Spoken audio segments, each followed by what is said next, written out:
got him.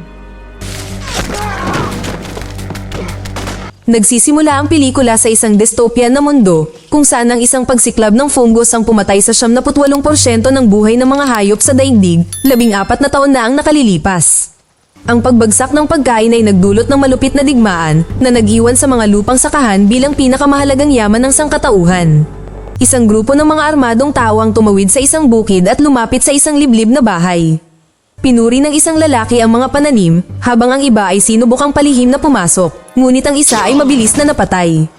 Iginiit ng lalaki sa labas na gusto lang nila na magpahinga, ngunit isang matalim na sipol ang sumipol sa hangin, at biglang, isa-isang pinatumba ang mga nanghihimasok. Isang batang babae na nagngangalang Cookie ang bumaril din sa isa hanggang sa mamatay. Umalingongaw ang putok ng baril sa bahay, na ikinamatay ng karamihan sa mga nanghihimasok.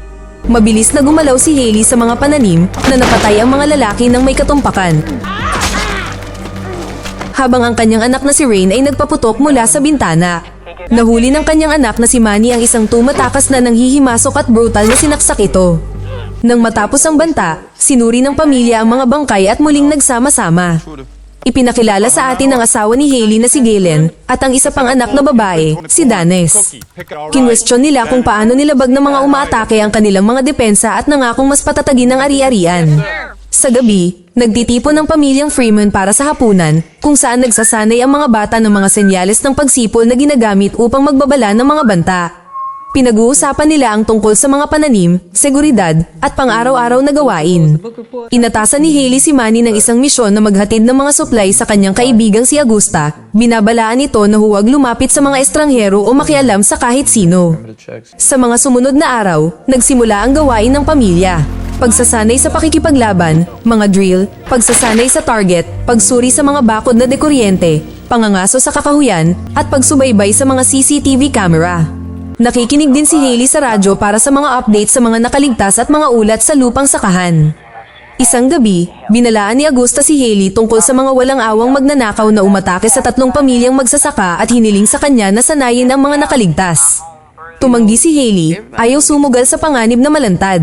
Kinabukasan, nagmaneho si Manny papunta sa isang sira-sirang gusali, pinuno ang isang kahon para kay Augusta ng mga supply, at umalis. Samantala, nakatanggap si Hailey ng isang nakakakilabot na tawag. Patay na ang pamilyang Fleming, kasama na ang mga bata. Ang mas malala pa, isiniwalat ni Augusta na kinain sila ng isang malaki at organisadong grupo ng mga kanabal. Pabalik na si Manny, lumangoy sa isang ilog at napansin ang isang batang babae sa malapit. Dahil sa pagkaintriga, sinilip niya ito gamit ang kanyang sniper scope at nakita itong patungo sa isang nakatagong lugar sa kagubatan. Pag-uwi, hindi niya mapigilang isipin ito. Bumalik siya kinabukasan, ngunit wala na ang babae, kaya't iginuhit niya ang imahe nito upang mapanatili ang alaala.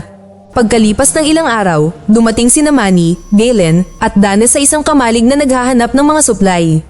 Habang iniskan nila ang lugar, natigilan si Danes sa takot nang makita ang ilang bangkay na nakasabit sa kisame. Hindi nagtagal ay nakatagpo nila ang isang grupo ng mga sundalo at itinutok ang kanilang mga baril, ngunit mahina hong ipinaliwanag ng isa na sila ay mga tauhan ng militar na nakatira sa isang lokal na pamilya upang suportahan ang mga kalapit na magsasaka. Nang tanungin ni Galen kung nakatira sila kasama ang mga Fleming, kinumpirma ng sundalo. Walang babala, nagpaputok ang mga Freeman, pinabagsak ang lahat ng mga sundalo. Pagkatapos ay ibinalita ni Galen sa kanyang mga anak na patay na ang mga Fleming. Bago umalis, iminungkahi ni Manny na suriin ang mga bangkay para sa mga supply, kaya sinabihan siya ni Galen na magmadali. Habang naghahanap ng bag, biglang binaril si Danes mula sa likuran ng isang matandang babae na nagkunwaring patay. Nagpaputok siya ng isang beses at tumakas. Kalaunan, isinugod ni Galen si Danes pauwi, kung saan isinagawa ni Hailey ang isang emergency procedure at pinatatag ito. Nakaramdam ng pagkakasala si Manny dahil iminungkahi niyang manatili, ngunit tiniyak sa kanya ni Rain na hindi niya kasalanan at nabuhay si Danes dahil sa kanya. Sinubukan ni Hailey na tawagan si Augusta tungkol sa insidente, ngunit walang natanggap na tugon. Nang gabing iyon, nakarinig si Manny ng mga ingay sa kakahuyan at nag-imbestiga. May nakita siyang figure sa dilim, inutusan nitong huwag gumalaw, at natigilan ng makitang ito ang parehong dalaga mula sa ilog na ngayon ay desperadong nagmamakaawa para sa tulong. Kinabukasan, inutusan ni Galen at Hailey ang mga bata na manatiling armado at alerto sa lahat ng oras, kahit sa kanilang pagtulog. Nagbabala sila na ang ilang mga tao ay nagpapanggap na sundalo upang mangalap ng impormasyon, ngunit ang totoo, sila ay mga cannibal na nangangaso ng higit pa sa mga supply o lupa. Mariin silang sinabihan ni Hailey na barilin sila kagad at huwag mag-aatubili. Samantala, palihim na inilayo ni Manny ang dalaga mula sa kakahuyan na nakatali sa kamalig.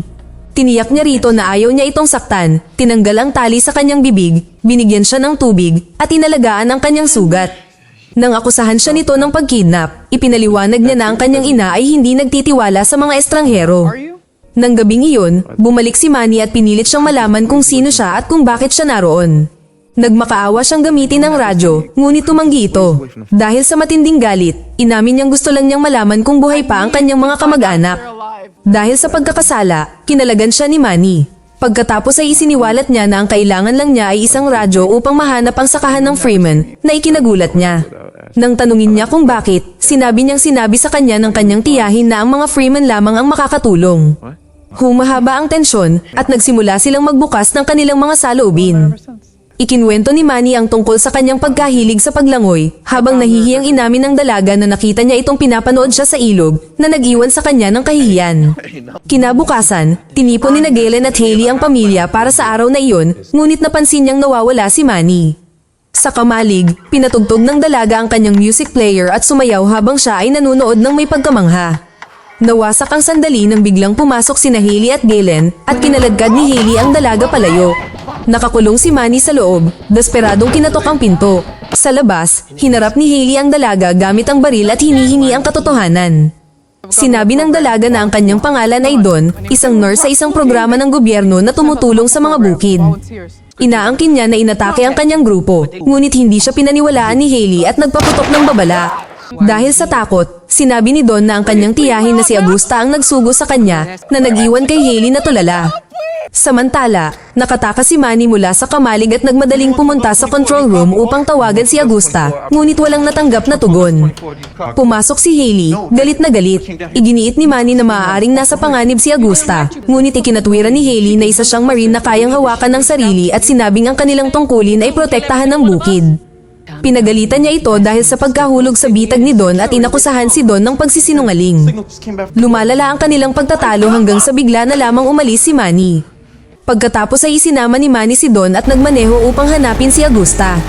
Nang mapagtanto ni Hailey na wala na sila, hinabol niya sila. Dumating sina Manny at Don sa kanyang kampo ngunit natagpuan itong abandonado, walang bakas ng anumang tao. Pagbalik sa bukid, napansin ni Galen ang isang sirang kamera at lumabas upang mag-imbestiga. Samantala, dinala ni Don si Manny sa isang abandonadong trailer at inamin na sinasadya niya itong akitin doon. Isiniwalat niya na binihag ng mga cannibal ang kanyang tiyahin at iba pa, kaya napilitan siyang dalhin ito. Ganito, paliwanag niya kung paano nila sinakop ang mga sakahan sa pamamagitan ng pagbihag sa mga pamilya. Habang nagsasalita siya, may palihim na sumulpot sa likuran niya. Sa ibang lugar, dumating si Hailey sa bahay ni Augusta, kinilabutan nang makita ang lugar na may dugong nakakalat sa mga dingding at sahig. Naghanap siya ng mga palatandaan hanggang sa biglang hinawakan siya ng isang lalaki mula sa likuran at sinakal siya. Pagbalik sa bukid, nakakita si Galen ng mukhang hayop, isang imposibleng tanawin dahil inaakalang wala na ang mga ito. Ngunit ang hayop ay isa lamang maskara na suot ng isang cannibal na nagpatumba sa kanya. Dalawang lalaki ang naiwan para kainin siya, habang ang iba ay nagtungo sa bahay. Sa loob, napagtanto ni Rain at Cookie na naka-off ang lahat ng CCTV feed. Inutusan ni Rain ang kanyang kapatid na manatili sa kanilang pwesto, pagkatapos ay kumuha ng rifle sa bintana at nakita ang mga nanghihimasok. Sa labas, natigilan si Galen nang ipako ng dalawang cannibal ang kanyang kamay sa lupa. Kinagat siya ng isa, ngunit nagawa niyang matanggal ang kanyang kamay, sinaksak silang dalawa gamit ang pako, at tinapos sila. Samantala, nagising si Hailey na nakatali sa isang madilim na basement kung saan niya natagpuan si Augusta na sugatan sa tabi niya. Pagbalik sa bukid, pinaputukan ni Rain ang mga papalapit na cannibal na nagpatumba sa ilan bago sila gumanti ng putok ng baril at binasag ang bintana. Sumigaw si Galen, inutusan siyang umatras at agad na bumaba. Sa basement, ikinwento ni Hailey kay Augusta ang tungkol sa dalagang pumunta sa bukid na nagsasabing pamangkin niya. Ipinaliwanag ni Augusta na pinilit siya ng mga cannibal na ipadala siya at natakot siyang baka agad siyang barilin ni Hailey.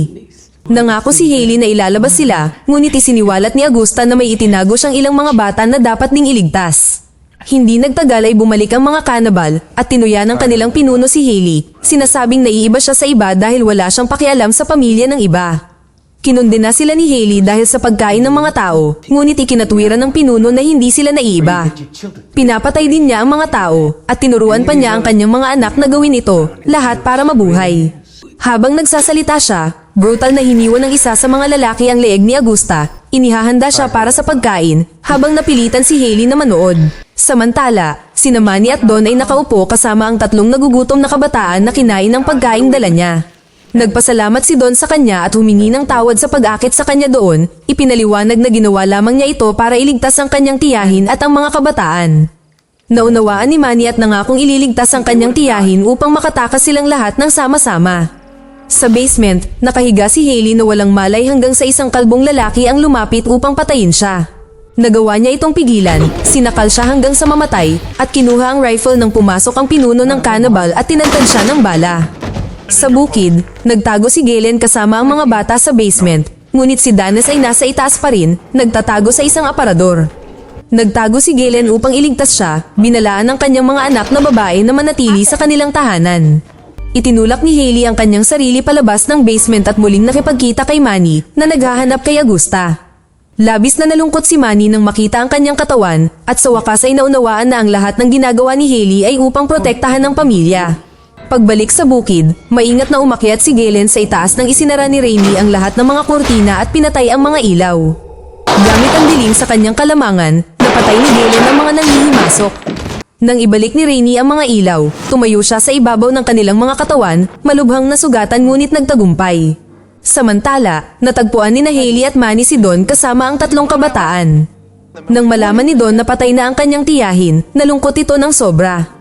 Sa bukid, dinala ni Galen si Danes sa basement bago bumagsak dahil sa pagkaubos ng dugo.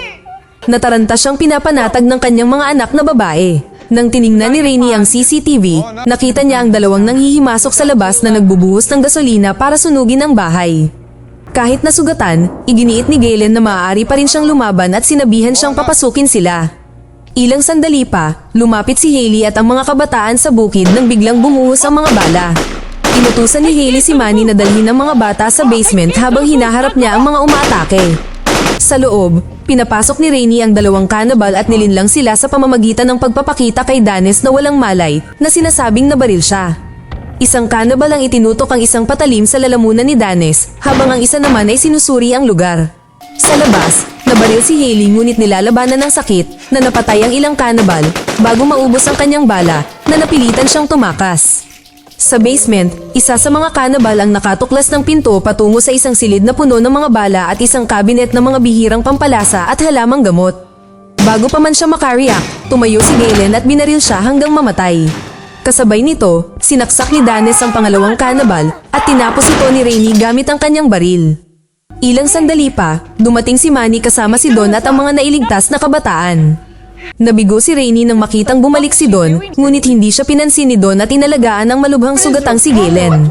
Nang mapagtanto na nasa panganib pa rin si Hailey, muling tumakbo palabas si Manny. Sa labas, paika-ika si Hailey patungo sa kamalig ngunit na-corner siya ng huling tatlong cannibal. Sa kabila ng kanyang mga pinsala, napatay niya ang dalawa gamit ang patalim bago siya sinaksak ng pangatlo sa likod at natalo siya. Habang naghahanda siyang patayin siya, lumitaw si Manny at binaril siya hanggang mamatay.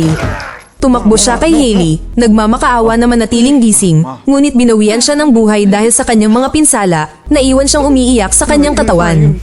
Pagkalipas ng ilang araw, nagtulungan ng mga bata upang ihanda ang mesa para sa tanghalian. Nagtatapos ang pelikula sa paglitaw ni Hailey na paika-ika habang pababa ng hagdan, buhay ngunit may mga peklat. Nagtipon-tipon ng pamilya, nagsasalo-salo sa isang tahimik na kainan, habang si Hailey ay nanunood ng may pagmamahal at pagmamalaki.